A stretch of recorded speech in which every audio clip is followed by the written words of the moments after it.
From Omni Search Labs in Rhode Island, you're listening to Omnipresence. I'm Chris. And I'm Cheryl. We're your AI guides from the Omni Search Labs virtual digital marketing team. Join us as we unravel the latest from the OSL blog. And walk you through the latest news and information on how to optimize your business for AI and search engines. So today we are diving into a deeply frustrating scenario. It's one that we actually see happening a lot right here in southeastern Massachusetts in Rhode Island. Yeah, it's honestly heartbreaking when it happens, right? Because you have this highly credentialed business operating in the professional services and risk assessment sector, and they just launched this stunning new website. Right. They decided it was finally time to scale up, so they hired consultants, executed this massive visual overhaul, and the developer hands them a final health report. Exactly. And that report shows a pristine 92% score on an industry standard technical SEO audit. Zero critical error. Right, zero. Which, for most business owners, that is the moment you pop the champagne, right? But then, literally within days, their organic search visibility just falls off an absolute cliff. It completely flatlined. Exactly. And it took all their branded search traffic down with it. So, how does that even happen? Well, that's exactly what we need to unpack in this deep dive. Yeah. We're looking at a phenomenon that our team calls the advisory blind spot. The advisory blind spot. I really like that term. Yeah, it's basically what happens when your visual design, your business strategy, and your technical search architecture are all operating in these isolated silos. Like they just completely fail to overlap. Exactly. And our mission today is to look under the hood of this specific failure. So we can show you how to ensure your real-world expertise is actually readable by search engines and AI algorithms. Because it's not just about looking pretty on a screen anymore. Definitely not. I mean, that 92% automated score, that is the ultimate false positive. It really is. I mean, before we even analyze the specific technical missteps, we kind of have to examine the project structure itself, right? Like, why does a site pass a mechanical audit but then fail so spectacularly in the real world? Right, because usually in a modern redesign, you've got a growth strategist who is super focused on operational funnels and user experience. Yeah, and then alongside them, you have the web designer who is obsessing over typography, color palettes, and visual aesthetics. And both are doing highly specialized, super valuable work. But neither of those disciplines requires formal training in search visibility or AIO. Right, AI search optimization. They aren't looking at that at all. So you just end up building this really beautiful liability. There's a great analogy from our team's source material for this. Oh, the building inspector one. Yeah, exactly. Sure. So relying solely on that automated site health score is exactly like a municipal safety inspector walking through a newly constructed commercial building. Right, they're just checking the baseline mechanics of the place. Exactly. They check the electrical panel to make sure it meets code. They test the plumbing pressure. They verify that the fire exits swing outward aren't blocked. And then they just sign off on their clipboard, proving the building is structurally safe to occupy. But that building inspector is not evaluating your business model. Yeah. They do not care if any actual paying customers are walking through your front doors. No, they don't check if you have visible signs out on the highway or if the stuff on your shelves is actually what the local neighborhood wants to buy. Right. But, put yourself in the business owner's shoes for a second. Yeah, if I am running a busy practice and I just paid thousands of dollars for a redesign, and my development team hands me a formal report with a giant, reassuring green 92% on it. You're going to trust it. Why shouldn't I? What exactly is a seasoned search visibility specialist looking for that this highly sophisticated software tool is completely blind to? Well, the specialist is looking at the dimension of time, whereas the automated tool is only looking at the present moment. Oh, that makes sense. It's just scanning the immediate surface level code on the server today. Exactly. The software is just asking, does this button work right now? Does this image load quickly right now?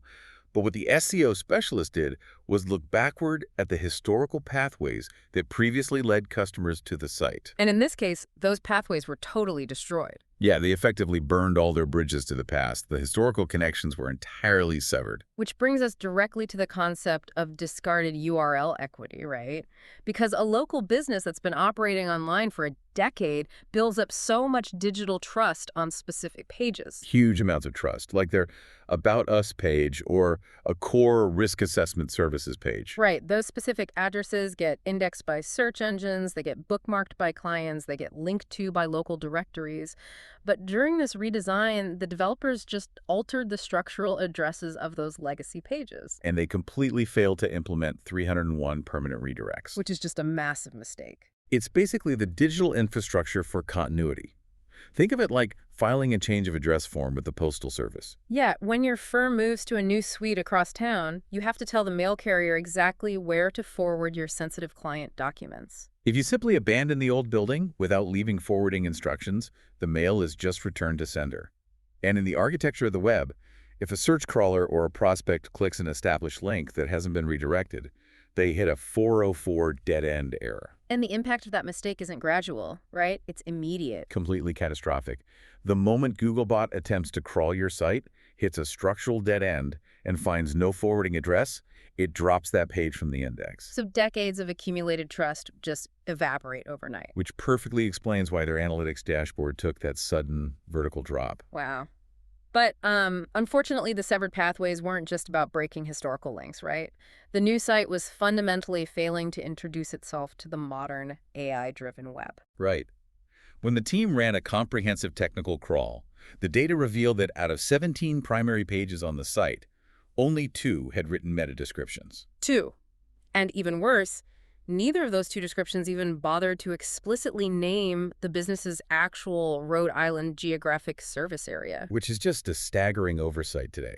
I mean, for a quick refresher, the meta description is that brief, hidden paragraph of text in your code that often appears under your link on the search engine results page. Yeah, and in the design community, you always hear the argument that writing meta descriptions is a waste of time because Google just auto-generates its own snippet anyway. Right, and while it is true that Google frequently rewrites snippets, using that as an excuse to leave them blank ignores the mechanics of modern generative AI. It ignores the Bing factor, basically. Exactly.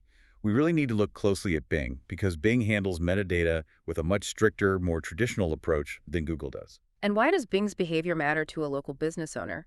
Because Bing's underlying search index is the engine powering Microsoft Copilot. Yes, and it's the primary data feed for much of ChatGPT's live web browsing capabilities. So if you leave your metadata blank because you assume Google will just figure it out, you are actively handicapping your visibility inside generative AI answers. Because these large language models don't think in the human sense. They use a process called retrieval augmented generation to fetch real-time facts from search indexes like Bing. So if your site lacks a concise, highly accurate meta description, you give the AI practically zero context to retrieve. Exactly. You are essentially walking into a massive networking event filled with AI algorithms, refusing to wear a name tag, and just expecting them to intuitively know what you do. Yeah, and furthermore, the technical crawl showed a bunch of their most important service pages contained incredibly thin content, like some running well under 400 words. So you have no metadata introducing the topic and barely any text on the page itself. You're just starving the machine. It has no raw material to learn about your expertise. Right. If you refuse to give the search engines clear directions, they simply will not find you. But okay, let's assume they do manage to find that thin text. How does the machine even know it can actually trust the information? Well, that transitions us into the underlying code structure of the site, where this redesign goes from a simple oversight to a massive structural failure. Starting with how search engine crawlers prioritize information, right? Yeah, exactly. They read the code of a page hierarchically, starting with the H1 tag.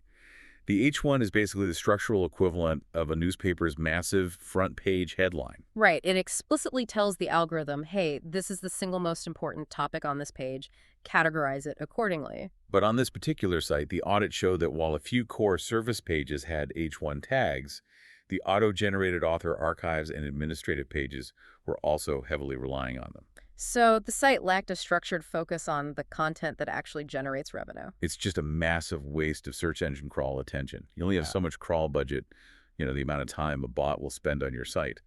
And when you throw H1 tags on low-value administrative pages, you're pointing a massive spotlight at the wrong things. Right, drawing attention away from the service pages that convert visitors into clients. But honestly, the headline hierarchy issue is just a symptom of a much larger architectural disease. Which is the reliance on generic schema markup. I love the analogy the team used in the sources for this, the chip bag. It's so good. Let's break down how this works. So, the website's visual design, the modern typography, the slick layout, the professional headshots, That is the colorful, glossy front of a chip bag. Designed entirely to attract a human customer's eye. Right, but Schema Markup is the nutrition facts panel printed on the back of the bag. That illustrates the divide perfectly. Schema is a specific type of machine-readable code, usually formatted in JSON LD, right? And it just sits invisible in the header of your website. Yep. It doesn't alter what the website looks like to a human user in any way. Instead, it explicitly organizes your business data so an automated crawler knows exactly what it's looking at without having to guess based on the visual layout. But this newly launched site relied entirely on the default boilerplate schema generated automatically by their content management system. It was just outputting generic tags like web page or organization. They completely missed the opportunity to inject customized, highly specific structured data like local business or professional service into the code.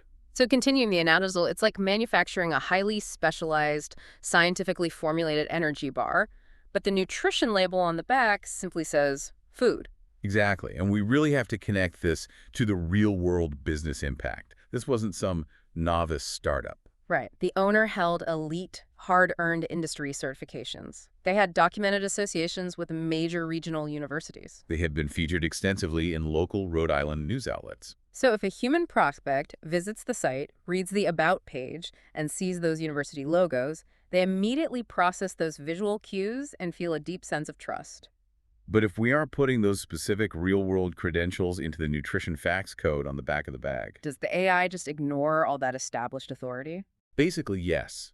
Without explicit structured data linking your site to those recognized entities, the AI simply cannot verify the credentials. Because they build those knowledge graphs, right? Yeah. That massive web of relationships. Exactly. If you don't use Schema to explicitly tie your business to the established digital entity of that regional university, the algorithm is just guessing at the ingredients in an unlabeled bag. It can read the words on the screen, but has no structural way to validate the authoritative entity behind the words. And validation is the core requirement for satisfying Google's EEAT framework experience, expertise, authority, and trust. And our team at Omni Search Labs takes that a step further with the Equate framework, which adds quality and uniqueness into the calculation. Modern search algorithms demand Equate. If your underlying architecture does not explicitly serve up mathematical proof of your expertise in a structured language, the machine can process. The machine simply assumes that expertise does not exist. Wow. So when you fail to translate your human authority into machine-readable trust, it doesn't just stall your future growth, it actively erodes the authority your domain previously held. You effectively stripped away the digital proof of your real-world reputation. Which brings us to the compounding errors we call the silent leaks. Yeah, and we can actually measure this erosion of trust. The sources note that the site's SEMrush authority score dropped from a 4 to a 3 around the time of the relaunch. Now, to be precise, third-party metrics like an SEMrush authority score or a Moz domain authority are not direct ranking factors. Google and Bing do not look at those specific proprietary numbers to decide where you rank. That is a really important distinction. The score is a modeled composite, basically a proxy for how search engines likely view your site's overall trust. But while it isn't a direct ranking factor, it is an incredibly vital diagnostic tool for spotting trend lines. And authority scores operate on a logarithmic scale from 1 to 100, meaning it is much easier to grow from 1 to 10 than it is to grow from 70 to 80. Right, so for a business with this level of real-world credibility and years of operation in Rhode Island, their score should absolutely be sitting comfortably in the double digits by now. Seeing it drop from a 4 to a 3 is a blaring alarm bell, indicating that the new architecture is actively leaking foundational trust. And while that systemic trust is draining away, the business is also entirely missing out on the actual search demand in their market. Oh, the keyword audit was just tragic here. The site was only ranking for a handful of incredibly narrow, credential-specific search terms. They were optimizing for the complex jargon that only other risk assessment professionals use. Like, nobody actually searches for that stuff. Right, it is the classic curse of knowledge. They built a beautiful digital presence optimized for their peers rather than their prospective clients. The data showed there were plain language searches, the actual conversational terms that Rhode Island prospects type in when looking for immediate help generating hundreds of queries every single month. But because the site suffered from thin content and blank metadata, it never spoke that plain language.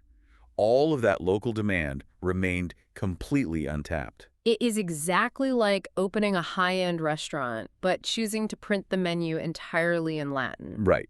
It might sound incredibly sophisticated to a passing scholar, but the hungry people walking down the street have absolutely no idea what you are selling, so they just keep walking. And the technical hygiene of the new site was only compounding the problem. The diagnostic review uncovered multiple sloppy leftovers from the development phase. Site hygiene is so often treated as an afterthought.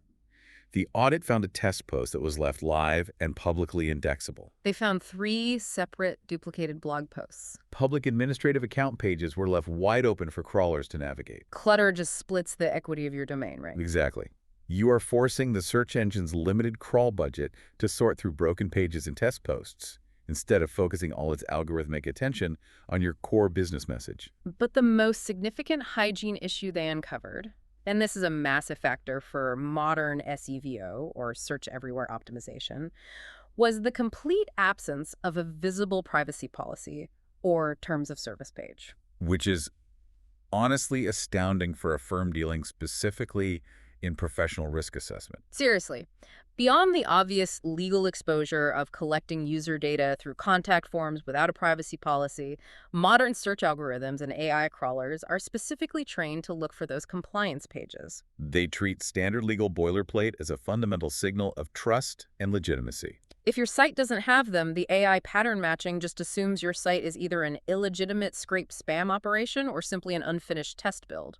It's the digital equivalent of walking into a specialized medical clinic and noticing they don't have a medical license displayed on the wall. Your trust evaporates instantly. But okay, let's imagine a scenario where a prospective client magically navigates all of these architectural hurdles. Okay, they ignore the thin content. They somehow figure out the Latin menu despite the lack of plain language. And they aren't deterred by the missing privacy policy. They are highly motivated and finally ready to become a paying client. That is when they hit the ultimate business failure, the lead leak. This specific failure hurts the most because it is entirely preventable with basic technical oversight.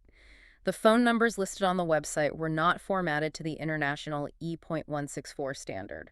For context, the E.164 standard is the telecommunications format that requires a plus sign, followed by the country code, the area code, and the number. So +1 for the United States, followed by the rest of the digits. Because the developers simply typed the phone numbers onto the page as plain text without utilizing that standard back-end protocol, the click-to-call buttons frequently failed to execute. If a prospect was browsing on a mobile device or trying to initiate a call from an office VoIP system, which is how the vast majority of B2B communication is routed today, clicking the button did absolutely nothing. The protocol wasn't there to tell the device how to dial.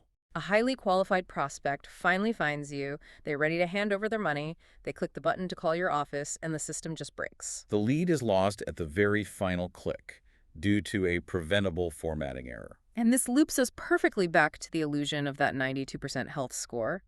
The visual designer did their job beautifully. They made the button look prominent, branded, and highly clickable on the screen. The automated audit tool did its job too. It verified that a button element existed on the page without syntax errors. But nobody was responsible for the search architecture.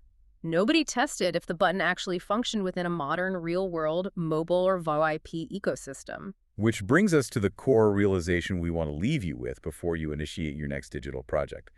Visual design, business strategy, and technical search architecture are 3 entirely distinct disciplines requiring completely different skill sets. You must proactively coordinate them. Because assuming that they will naturally overlap, assuming that your brilliantly creative visual designer is also staying awake at night studying the deep mathematical nuances of AI entity indexing and schema markup, is the absolute fastest way to turn an expensive, beautiful website into an invisible liability. You simply cannot take the glossy front of the chip bag on faith. You have to verify that the nutrition facts are coded perfectly for the machines. Here's the wrapper. A beautiful website and a 92% automated health score mean nothing if your site's underlying architecture fails to translate your real-world expertise into language that search engines and AI can actually understand and verify. If you're a business owner challenged with this right now, the key is to demand a comprehensive 301 redirect map and custom local business schema markup before your next website relaunch, ensuring your Rhode Island or Southeastern Massachusetts business retains its hard-earned digital trust. Head over to omnisearchlabs.com/blog to read the full post. We'll be back in a few weeks with our next episode. From Omni Search Labs in Rhode Island, thanks for listening. Now go optimize something and be discovered.